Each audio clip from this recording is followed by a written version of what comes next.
estudos da doença VIH. Professor, para quem esteja esquecido, aqui há 30 anos, atrás foi o grande boom de se falar sobre esta patologia, sobre este vírus, o vírus da SIDA. Perguntava-lhe para recordarmos os conceitos básicos. Que vírus é este? O que é que ele provoca? Bom, é um vírus, de facto, que provoca uma imunodeficiência.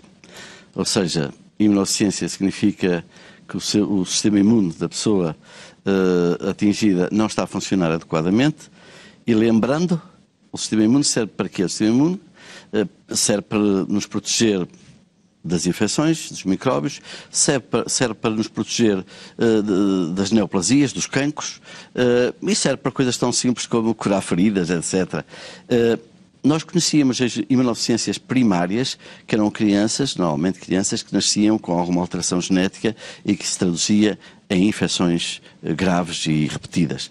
Não conhecíamos isto. Por isso, quando em 1981, foi aí que foi descrita a primeira vez, lá em Los Angeles e também na costa leste, Nova Iorque, Washington, foi descrito algumas situações de pessoas, de adultos, previamente saudáveis, e que começaram a ter infecções que não eram habituais, infecções por agentes oportunistas, que quer dizer, são agentes que normalmente não fazem mal. Algumas pessoas aqui presentes, eu, você, poderemos ter esses agentes dentro de nós e estão quietinhos, porque estão numa detente, controladas com o sistema imune. Essas pessoas, então, verificou-se que tinham uma depleção de linfócitos T, que são, digamos, se quiser, são generais das forças armadas imunológicas. E, portanto, começou aí uma grande história e já lá vão.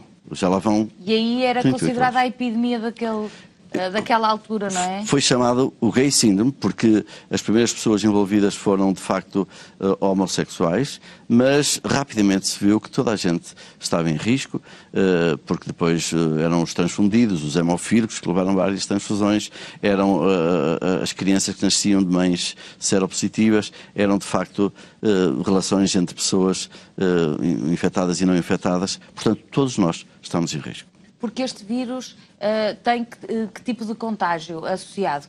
Porque também havia muitos mitos nessa altura, entretanto os mitos felizmente foram sendo desfeitos ao longo do tempo, os tratamentos também evoluíram e ainda bem, para dar melhor qualidade de vida e melhor prognóstico a este tipo de pacientes, os chamados seropositivos.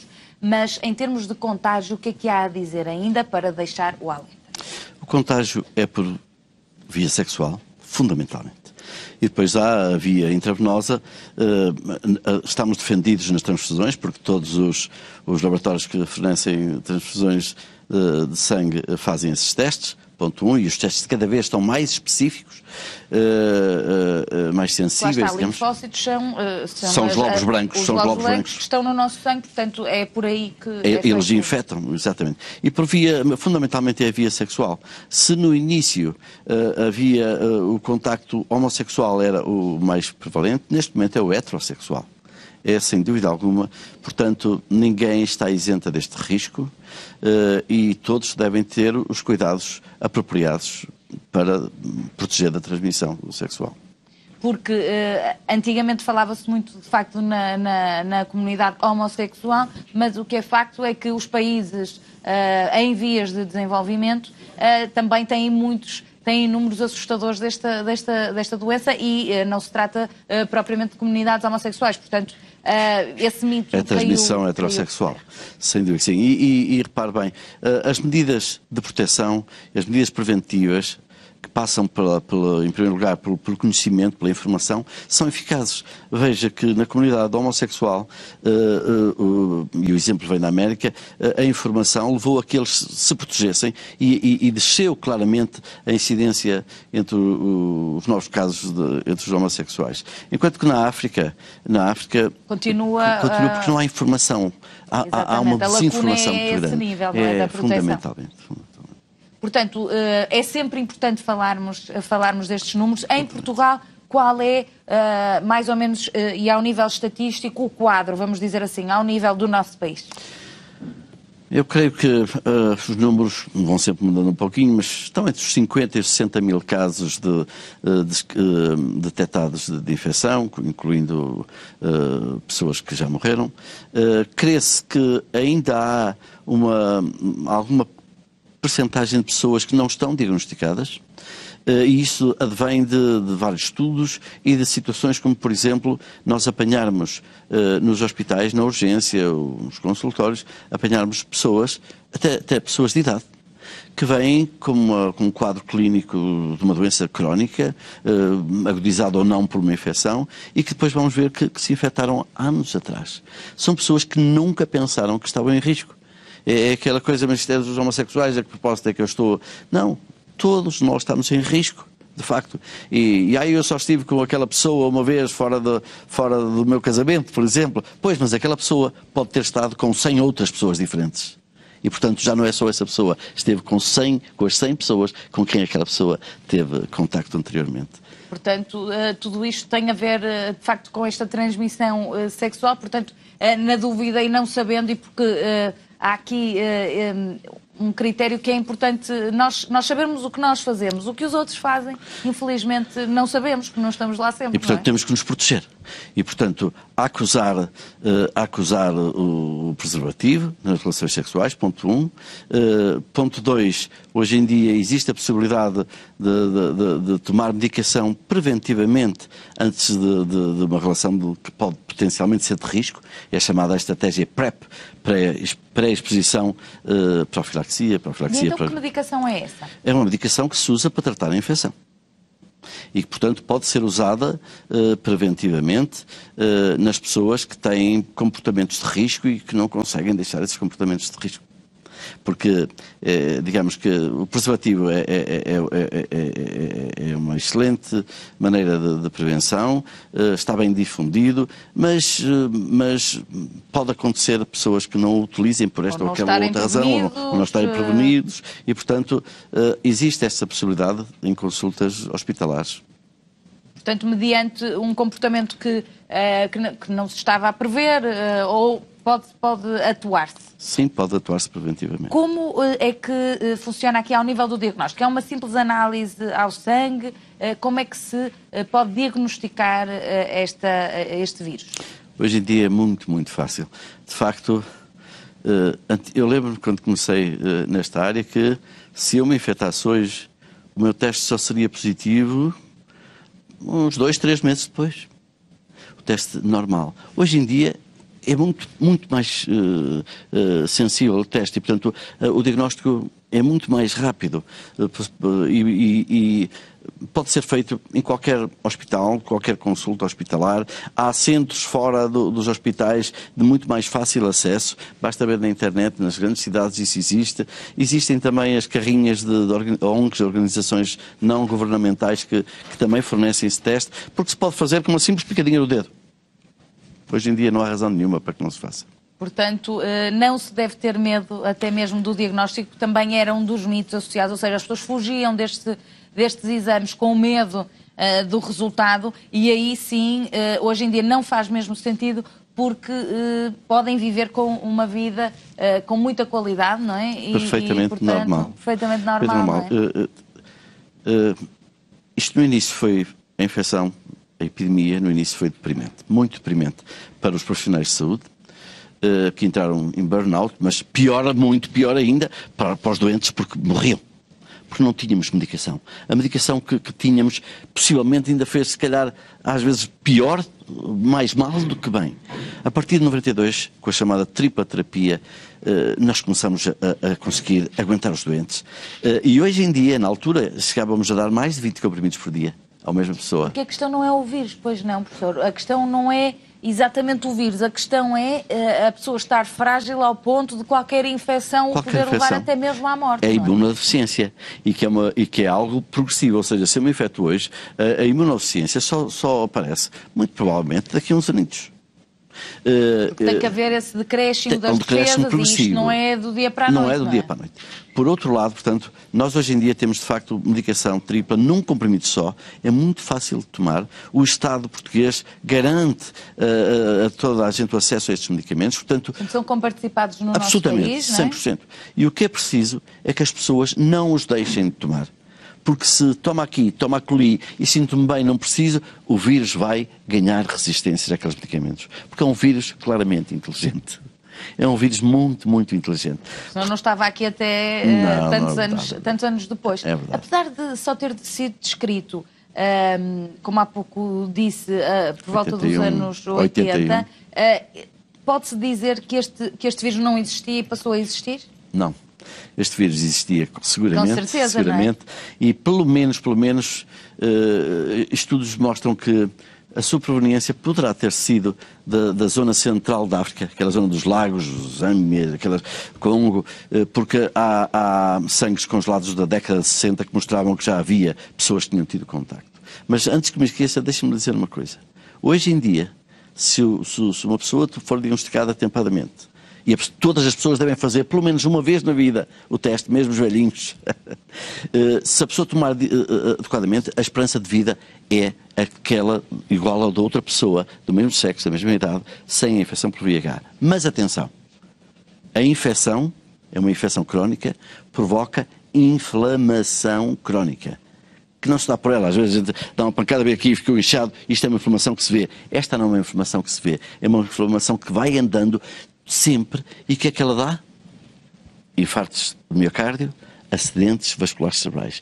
Portanto, hoje em dia, quando diagnosticamos um doente VIH, tratamos a infecção, e hoje, felizmente, mal se diagnostica, começa-se tratamento, não se espera, começa-se.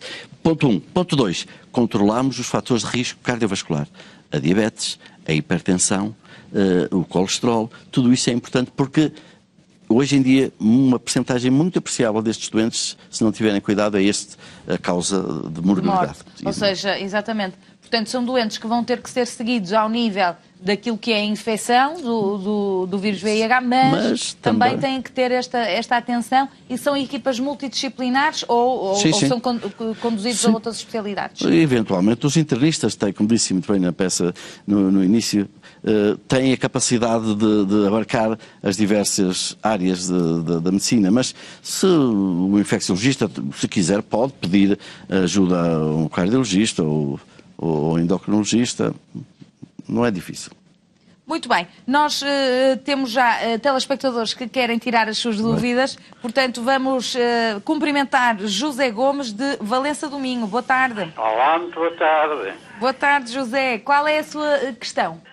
A minha questão é o seguinte, eu tenho aqui uns sintomas que ninguém me sabe diagnosticar. Então é o especialista certo. Como diga. Pois. Custa-me enviar por vezes o comer. Parece que sinto aqui um trapeço na garganta. E vai por aqui abaixo e depois, por vezes, dá-me uns soluços muito grandes. Uns soluços. E parece que me regurgita também, às vezes, o comer. Vem-me do estômago pelo esófago acima, vai-me aos ouvidos com zumbidos e depois à cabeça e dá-me tonturas e já tive 2 desmaios. Eu sei que é por violência do estômago, por aqui acima e pronto, e tenho que também, quer dizer, já com esta coisa toda perdi o apetite, perdi 25 quilos há questão de um ano. E tenho sempre o nariz sempre muito entupido, parece que tenho aqui, como é dizer aqui, secreções, exatamente. É um mal-estar geral, não sei o que isto seja, tenho ido a médicos e eles não me sabem dizer o que isto é. José, tem 70 e presente 76. Tem 76 anos. 76, sim. Muito bem. Então vamos ouvir a opinião do professor. Sim, muito obrigado. Ora bem, o Sr. José Gomes, esses sintomas, portanto, apontam para algum problema no esófago ou no estômago. Pois, já fez a endoscopia digestiva alta? Como diz? Já fez a endoscopia digestiva? Pois, foi agora no fim do ano passado. Fui fazer e a doutora, você não tem nada, nem no estômago, nem no esófago, nem coisa disso. Mas eu, doutor, mas eu refiro isto assim, a outra coisa será, não sei. Olha, portanto, a primeira coisa a fazer era excluir que tivesse aí algum problema que se visse. Sei lá, aquilo que tememos mais é um tumor, por exemplo. Não tem. Ótimo. Descansamos dessa parte. Então, se não é algo que se vê, ou seja, estrutural, então muito provavelmente se terá alguma coisa a ver com a função. E como sabe, nós temos uma passagem do esófago para o estômago que tem um anel de forma a que o ácido do estômago não reflua para o esófago, porque se reflui, provoca aquilo que se chama esofagite, provoca dor, azia, etc. Sim. Portanto, eu não sei, poderá ter alguma coisa desse género, mas pelo menos descansou que não tem nenhuma massa aí a provocar algum problema. Claro. Depois tem a outra parte da otorrino também, eventualmente alguma... Já fiz uma... Sim, caro. José, desculpa. Diga. Já fez? Deixamos de ouvir. Também já fiz o exame aqui ao nariz. Sim. E também não tinha nada. E a laringe. Foi. Olha, Sr. José Gomes, é difícil estar aqui e não vou estar a receitar. Há medicamentos que podem ajudar quer a mobilidade do esófago e há medicamentos para diminuir essa história do refluxo. Portanto... Eu estou até a tomar aqueles para isolamento do estômago, como é que se chama? Isso. O omeprazol da família disso. Muito bem. Agora não também é preciso... Não tem nada a ver com a tiroide, nem propriamente com a vesícula também, Sr. Doutor? A vesícula, muito indiretamente. Precisava de se fazer umas análises gerais para ver se tem alguns desvios da normalidade, diabetes, etc. Acho que é difícil dar-lhe mais algum conselho aqui pela televisão. Sim. Muito bem, José. Pronto. Obrigada. Já fez essas análises com o seu médico de família? Já. Estas análises gerais. Está tudo bem? Análise e tudo isso e não há mais de dizer nada. Se calhar uma visita à especialidade de medicina interna não será pior. Em Viana do Castelo. Já fui a Viana do Castelo ao médico de clínica geral e mas a medicina interna. Medicina interna, diz o professor Carlos. Medicina interna. No hospital. No hospital. O internista. Eu fui a Viana ao hospital central, o doutor, até era o doutor Rui Gomes, e fez-me um TAC grande, era um TAC, pois, geral, já que não tinha nada, que apontava talvez para a vesícula, não sei quantos, e quer que eu vá ser operado à vesícula, não sei se é de me deixar operar, se não. Tem que ver, José. Está aí um caso digno precisamente dos internistas, não é? Mas, de facto, o professor Carlos aqui também não tem grandes meios para o ajudar mais do que isto. Claro, desejamos as melhoras, talvez em 2020 seja o ano em que descobre finalmente o que é que se passa em melhora, está bem? De qualquer das formas, um pouco descansado, porque se fosse algo grave já com estas visitas e com estes exames já teria sido certamente diagnosticado. Temos uma questão por escrito para o nosso e-mail da Maria Lino, que nos pergunta relativamente a um quisto no bócio com 3 nódulos, se uma biópsia demora muito tempo. A biópsia está indicada quando o nódulo atinge mais de 1 centímetro, assim, 10 milímetros. E não demora, quer consultas de cirurgia, quer consultas de endocrinologia, faz isso rapidamente. Muito bem, portanto aqui respondida à questão. Uma outra questão também por e-mail é de um rapaz de 19 anos que diz: tenho relações sexuais com vários homens e muitas vezes o que devo fazer ou não durante as nossas relações? De um jovem de 19 anos. Ok. Portanto, usar preservativo, mesmo que seja uma pessoa com um fato Armani e uma gravata de melhora que tenha saído de um Porsche, pode estar infectada pelo VIH. Isso não tem a ver com o aspecto. Portanto, regra número 1, toda a gente deve usar o preservativo. Regra número 2, saber quais são as relações que têm mais risco. A relação que tem mais risco é a relação anal. Portanto, é essa que tem mais risco. E podemos perceber porquê? É uma mucosa mais friável, fisiologicamente, mais frágil, exatamente. Portanto, qualquer relação sexual com traumatismo tem maior probabilidade de transmitir a infecção do que as outras. Porque, é preciso não esquecer, uma relação entre um seropositivo e um seronegativo não dá sempre infecção. O problema é que a probabilidade será, deixa-me lá ver, 0,1, 0,2, 0,3%. Mas o problema é, e qual é? A quem é que vai calhar essa? Eu costumo dar a imagem, quando falo aos alunos, é assim, olha, você pode atravessar a estrada de olhos fechados e não temos 100% a certeza que vai ser atropelado, mas quer tentar. Não quero. Portanto, esse é um ponto. O outro ponto é, de facto, a história que eu falei há bocadinho da PrEP, da profilaxia pré-exposição. Portanto, se tem comportamentos destes, se é difícil usar preservativo, etc., se tem estas relações de risco, eu acho que deve ir a uma consulta dedicada ao VIH, quer de medicina interna, quer de infecciologia, para discutir a possibilidade de ser candidato a este tipo de medicação. Portanto, há uma medicação, também é algo que muita gente pode desconhecer, e nomeadamente o nosso telespectador que envia a questão, mas é importante dizermos que existe então esta medicação que hoje em dia é possível ser feita, nomeadamente e sobretudo por pessoas que tenham de facto os comportamentos de risco, não é? É isso mesmo. É claro que não é uma coisa, pega lá a medicação e não, tem que ser conversado, porque quem vai fazer prevenção temos que ter a garantia de que não está infectado, por exemplo. Temos que fazer testes. Não está a fazer prevenção exatamente, para nada, não é? Exatamente. Muito bem, portanto respondemos aqui à questão deste telespectador, agradecer a todos a participação, agradecer também a presença do professor Carlos Vasconcelos aqui no consultório. Nós despedimos, amanhã estamos de regresso para o último consultório desta semana, às 15h30. Até amanhã.